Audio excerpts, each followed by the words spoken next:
खुश आमदीद बच्चों, खुश आमदीद नाजरीन। हम लोग हिस्से शायरी को पढ़ रहे हैं जिसमें अहम इसनाफ के बारे में हम लोग पढ़ रहे हैं। जैसे पिछले सबक में मरसिया, कसीदा, हमद, मनक़बत के बारे में हम लोग पढ़ चुके हैं।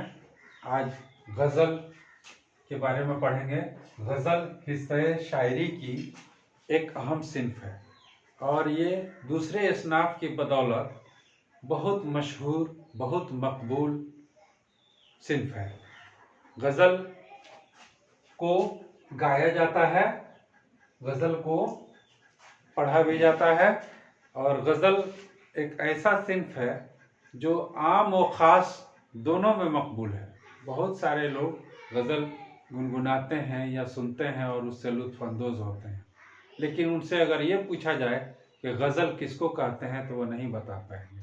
आज हम लोग गज़ल के बारे में पढ़ेंगे और गज़ल के कुछ अशार यहाँ बोर्ड पर लिखे गए हैं। गज़ल में आम तौर पर इश्क मोहब्बत की बातें होती हैं। गज़ल का लफ्ज़ी माना होता है औरतों से बातें करना, औरतों के बारे में बातें करना या औरतों की बातें करना। तो पहले ज़माने में जो शायरी होती थी वो ज़्यादातर हुस्न, इश्क और मोहब्बत, महबूब के जुल्फ़, महबूब की आँख, महबूब की खूबसूरती और हुस्न अशार में बांधे जाते थे। लेकिन रफ्ता रफ्ता गज़ल ने अपना रंग बदला और गज़ल एक ऐसा सिन्फ है जिसमें किसी भी तरह के मौज़ूआत को शेर के पैकर में ढाला जा सकता है। जैसा कि आप बोर्ड पर दिख रहे हैं, कुछ अशार यहाँ लिखे गए हैं। तो पहले आपको मिसरा समझना है। शेर के लिए वज़न बहुत ज़रूरी है। शायरी के कई औज़ान हैं और औज़ान अगर कोई भी अगर नहीं समझेगा तो शायरी भी नहीं कर सकता है। गज़ल लिखने वाला या नज़्म लिखने वाला कोई भी शायर वज़न और बहर को नहीं समझेगा तो वह शायरी नहीं कर सकता है। तो मिसरा वज़न पे होता है, यानी इसमें मुतहरिक अल्फाज होते हैं और मुतहरिक अल्फाज से ही मिसरा मुकम्मल होता है। पहले तो आप ये जानिए कि मिसरा किसको कहते हैं। जैसे कि लिखा गया है बोर्ड पर, दौलते दर्द को दुनिया से छुपा कर रखना। ये एक लाइन है, इसको हम कहते हैं मिसरा। क्या कहते हैं? मिसरा। यानी किसी भी शेर के एक लाइन को मिसरा कहते हैं। और दूसरे लफ्जों में यूं कहा जाए कि शेर के पहले मिसरे को मिसरे ऊला भी कहते हैं। क्या कहते हैं? मिसरे ऊला। और दूसरा लाइन जो होता है इसको मिसरे सानी कहते हैं। मिसरे सानी या सानी मिसरा। तो दो मिसरों से मिलकर एक शेर बनता है। दो मिसरों से मिलकर एक शेर बनता है। अब हम देखेंगे कि गज़ल के पहले शेर को क्या कहते हैं। गज़ल के पहले शेर को मतला कहते हैं। जैसे ये गज़ल का पहला शेर है, इसको हम कहेंगे मतला। मतला के लिए ये भी जरूरी है कि दोनों मिसरे में काफिया और रदीफ होना चाहिए। जैसे दौलते दर्द को दुनिया से छुपा कर रखना, आंख में बूंद न हो दिल में समंदर रखना। तो ये छुपा कर और समंदर ये काफिया हो गया। दोनों हम वज़न लफ्ज हैं। छुपा कर, समंदर, यानी आखिर में रे आ रहा है। इसको हम क्या कहेंगे? काफिया। काफिया।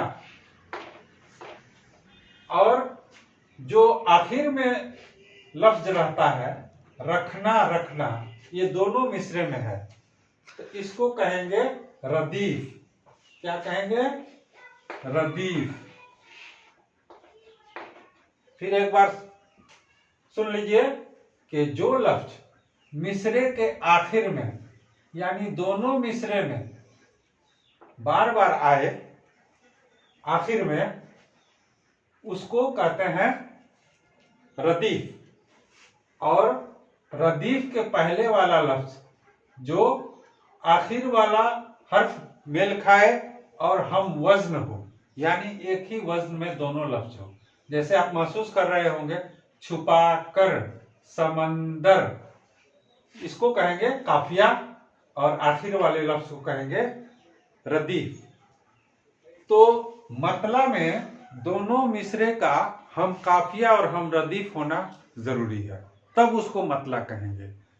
फिर आप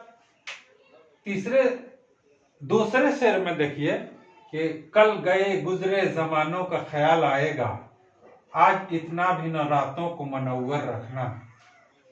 तो दूसरे शेर का पहला मिसरा ये काफिया रदीफ के बगैर रहता है, वज़न वही रहता है, बाहर वही रहती है, लेकिन इसमें काफिया रदीफ नहीं रहता है। मिसरे उला में यानी पहले मिसरे में काफिया रदीफ नहीं रहता है, लेकिन दूसरे मिसरे में या सानी मिसरे में फिर काफिया और रदीफ रहता है। जैसे देखिए, इसमें मनव्वर काफिया है और रखना रदीफ है। तो छुपाकर, समंदर, मनव्वर ये हम वज़न अल्फाज हैं, इसलिए ये काफिये हैं। और रखना इसमें भी आ रहा है, इसमें भी आ रहा है, इसमें भी आ रहा है, इसको कहेंगे रदीफ। तो काफिया और रदीफ भी आप समझ गए होंगे। बीच में और भी अशार होते हैं। आमतौर पर गजल 5, 7, 11 और 21, ज्यादा से ज्यादा 21 अशार पर मुश्तमिल होती है। 5 शेर की भी गजल होती है, जिसमें पहला शेर मतला कहलाता है। मतला के लिए सबसे जरूरी बात यह है कि दोनों मिसरे में काफिया और रदीफ होना चाहिए। और बीच में जो अशार होते हैं उनको हम शेर कहेंगे। और आखिर वाला शेर जिसमें शायर अपना तखल्लुस इस्तेमाल करता है, तखल्लुस यानी नाम का ऐसा टुकड़ा या ऐसा नाम जो शेर में बिल्कुल सेट कर जाए, उसको हम तखल्लुस कहते हैं। यानी जिस शायर की गजल रहती है उसका छोटा नाम मिसरे में इस्तेमाल होता है। जैसे ये फराज, अहमद फराज की गजल है, तो फराज यहाँ इस्तेमाल हुआ है। इस आखिर वाले शेर को जिसमें शायर ने अपना तखल्लुस इस्तेमाल किया है उसको कहेंगे मक्ता। मक्ता कहेंगे। अब देखिए, गजल और नज्म में फर्क यह है कि नज्म का उन्वान होता है, गजल का कोई उन्वान नहीं होता है। गजल का हर शेर अपना अलग अलग मानी देता है, हर शेर जुदा गाना होता है। किसी शेर में शायर अपने महबूब के हुस्न की तारीफ कर सकता है, किसी में आसमान की तारीफ कर सकता है, किसी में जमीन की, किसी में बुलबुल की, किसी में दुनिया के किसी अहम मसले की गुफ्तगू कर सकता है, समाज के किसी अहम मसले को पेश कर सकता है, किसी वाक़ये को शेर के पैकर में ढाल सकता है। यानी गजल का हर शेर जुदा गाना होता है, अपना अलग अलग मानी देता है। और नज्म में तसलसल पाया जाता है और जो उन्वान होता है उसी के तहत अशार कहे जाते हैं। नज्म बंदनुमा होती है और गजल का हर शेर आजाद होता है। तो मैं समझता हूं कि गजल आप समझ गए होंगे, मतला और मक्ता भी समझ गए होंगे। मतला गजल के पहले शेर को कहते हैं। पहले शेर का दोनों मिसरा हम काफिया और रदीफ होना चाहिए। और मक्ता में शायर का तखल्लुस इस्तेमाल होना चाहिए। तो इस तरह से गजल को आप ठीक से समझ गए होंगे, इसको ज़हन में महफूज रखिएगा। आज बस इतना ही, बहुत बहुत शुक्रिया।